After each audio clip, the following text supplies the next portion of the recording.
প্রিয় শিক্ষার্থী বন্ধুরা, আসসালামু আলাইকুম। কমার্স ক্লাসরুমে স্বাগত জানাচ্ছি। আমি সোহেল রানা। এখন আমি আপনাদের সামনে যে বিষয়টি নিয়ে হাজির হয়েছি সেটি হলো ইন্টারমিডিয়েট অ্যাকাউন্টিং।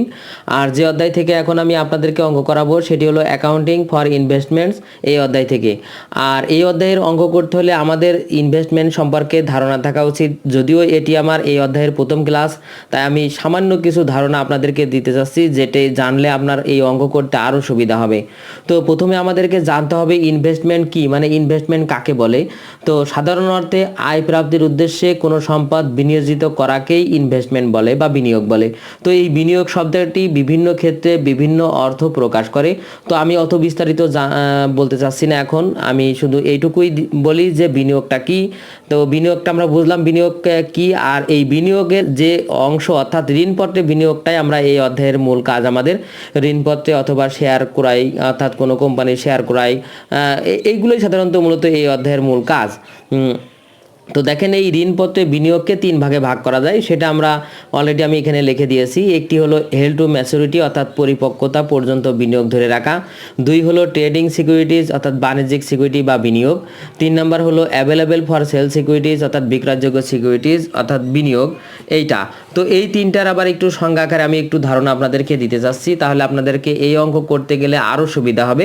তো প্রথমে দেখেন, এই হেল্ড টু ম্যাচুরিটি বলতে বোঝায় অর্থাৎ যে সকল ঋণপত্র যা পরিপক্ক হওয়া পর্যন্ত ধরে রাখা সম্ভব, মানে নির্দিষ্ট একটা মেয়াদ পর্যন্ত ধরে রাখা সম্ভব, যে পর্যন্ত ধরে রাখলে মেয়াদ পরিপক্ক হবে, সেইগুলোকেই এই বিনিয়োগের আওতাভুক্ত, যেমন কোম্পানির মেয়াদি ঋণপত্র ইত্যাদি।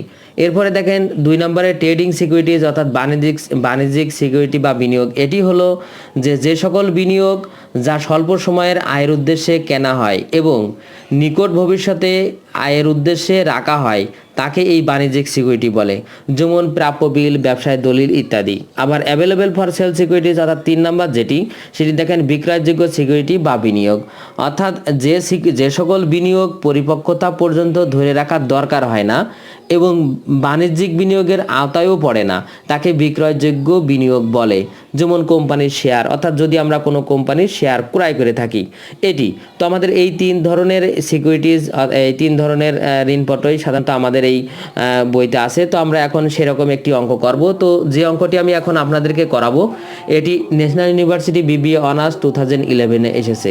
তো চলুন আগে আমরা অঙ্কটি পড়ে আসি। অঙ্কে কি বলা আছে? Sun Limited purchased 300 share of Moon Limited common stock as an available for sales investment for টাকা 9,900। বলা হয়েছে সান লিমিটেড ক্রয় করলো 300টি শেয়ার মুন লিমিটেডের available for sell securities investment, কত টাকা দিয়ে? 9,900 টাকা দিয়ে। During the year moon limited paid A cash dividend, এবং মুন লিমিটেড ক্যাশ ডিভিডেন্ড প্রদান করলো, মানে যার কাছ থেকে আমরা শেয়ার ক্রয় করলাম তারা ডিভিডেন্ড হিসেবে প্রতি শেয়ারে 3 টাকা 25 পয়সা করে ডিভিডেন্ড প্রদান করলো বা ক্যাশে। At year end Moon Limited stock was selling for taka 34.50 per share, এবং বছর শেষে মুন লিমিটেডের ওই স্টক 34.50 পয়সা করে প্রতি শেয়ার বিক্রি করা হয়েছিল। তো প্রিপেয়ার সান লিমিটেড জার্নাল এন্ট্রিজ, এবং সান লিমিটেডের বইতে জার্নাল এন্ট্রিজ করতে বলেছে দি পারচেজ অফ দ্য ইনভেস্টমেন্ট, যখন ইনভেস্টমেন্টটি ক্রয় করা হয় তখন, দ্য ডিভিডেন্ড রিসিভড, এবং যখন ডিভিডেন্ড পাওয়া যায় তখন, আর ফেয়ার ভ্যালু অ্যাডজাস্টমেন্ট। তো এই তিনটি আমি জার্নাল করব। তো এই তিনটি জার্নাল করতে হলে আমাদের জার্নাল এর নিয়ম আমরা সবাই জানি। জার্নাল দেখেন, আমরা যখন বিনিয়োগটা করছি অর্থাৎ আমরা যখন শেয়ারটা ক্রয় করছি তখন সেই শেয়ারটা কিন্তু আমরা এখানে অ্যাভেলেবেল ফর সেলস বলে লিখবো, কারণ দেখেন আমরা যে শেয়ারটা ক্রয় করছি সেটা হলো অ্যাভেলেবেল ফর সেলস হিসাবে। তো আমরা এই বিনিয়োগটার নামই হলো অ্যাভেলেবেল ফর সেলস, তাই আমরা বিনিয়োগ করছি মানে অর্থাৎ শেয়ার ক্রয় করছি মানে বিনিয়োগ করছি, তার মানে আমাদের কারবারে বিনিয়োগ বৃদ্ধি পাচ্ছে, অর্থাৎ অ্যাভেলেবেল ফর সেলস সিকিউরিটিজ বৃদ্ধি পাচ্ছে, তাই ডেবিট। তো আমরা debit available for sale security debit আর হলো ক্যাশ ক্রেডিট। যেহেতু আমি এই সিকিউরিটিজটা ক্যাশে ক্রয় করছি, তার মানে আমাদের কারবার থেকে ক্যাশ হ্রাস পাচ্ছে, তাই ক্যাশ হ্রাস পেলে ক্রেডিট সেটি আমরা জানি। তো আমাদের টাকা হবে 9,900, অর্থাৎ যে টাকায় আমরা এখানে ক্রয় করছি, যেহেতু আমরা ক্রয় করছি 9,900 টাকা দিয়ে, এইটি আমাদের এখানে টাকা হিসাবে লিখতে হবে। তো এর ব্যাখ্যাটা আপনারা শিখে নিন। তো আমি ব্যাখ্যাটাও প্রথমে দিয়েই দিই, যেহেতু প্রথম দিন আজ আপনাদের এটা শেখাচ্ছি। তো টু রেকর্ড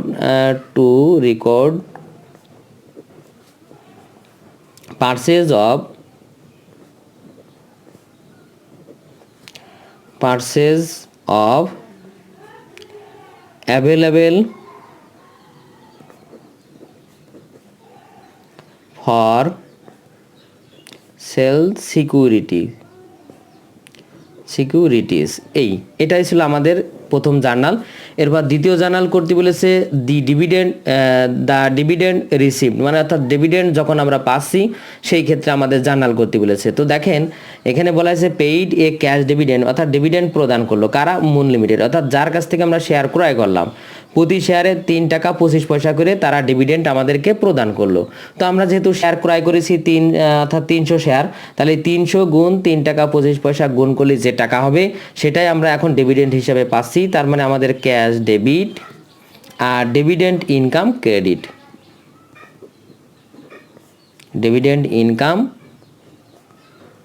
ক্রেডিট, তো আমাদের এই ক্ষেত্রে টাকা হবে 975, অর্থাৎ ওই 300 গুণ 3.25, তার মানে 975 টাকা আমাদের এখানে টাকা হবে।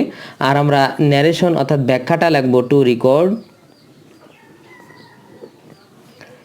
ডিভিডেন্ড রিসিভড, যেহেতু আমরা এখানে ডিভিডেন্ড পাচ্ছি, dividend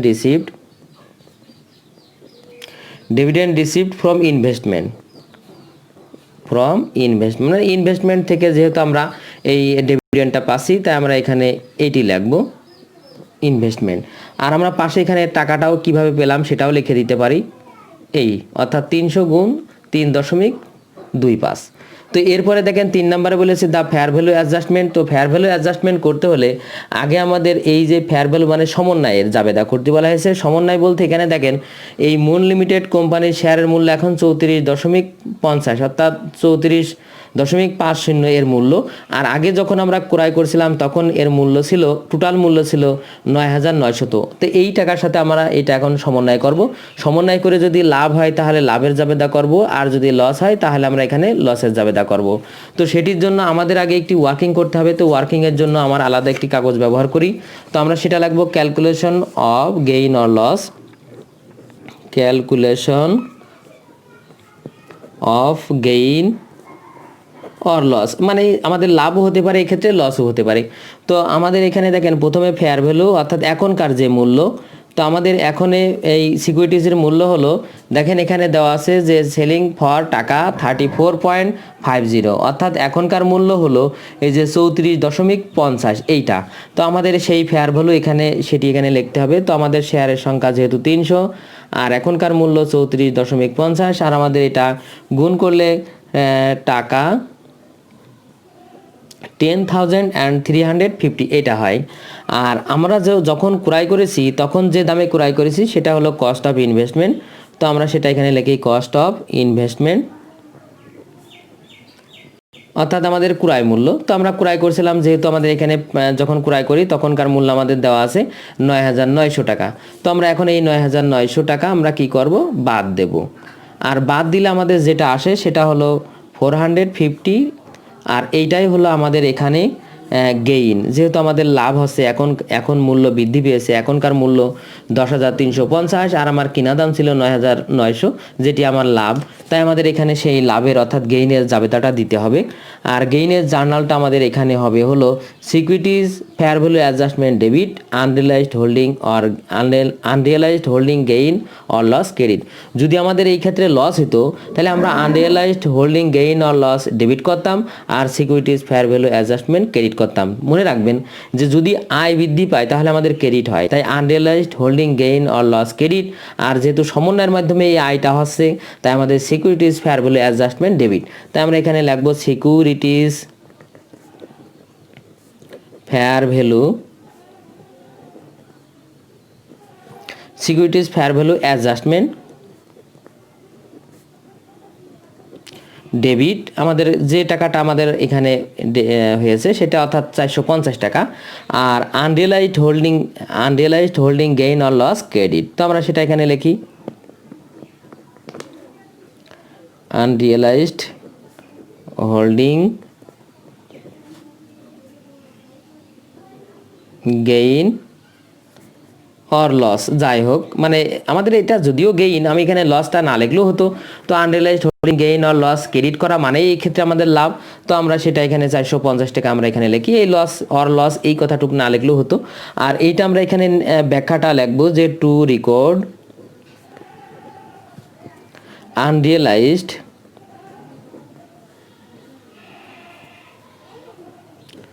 আনরিয়েলাইজড holding unrealized holding gain for fair value of investment, এটি। তো বন্ধুরা আজ এই পর্যন্তই। তো আমার ভিডিওটি কেমন লাগলো অবশ্যই কমেন্ট করে জানাবেন। যদি ভিডিওটি ভালো লেগে থাকে অবশ্যই ভিডিওতে একটি লাইক দেবেন। এছাড়াও অন্যান্য বন্ধুদের দেখার সুযোগ করার জন্য অবশ্যই ভিডিওটি শেয়ার করবেন। আর আমার চ্যানেলে আপনি নতুন হয়ে থাকলে অবশ্যই আমার চ্যানেলটি সাবস্ক্রাইব করবেন। আল্লাহ হাফেজ।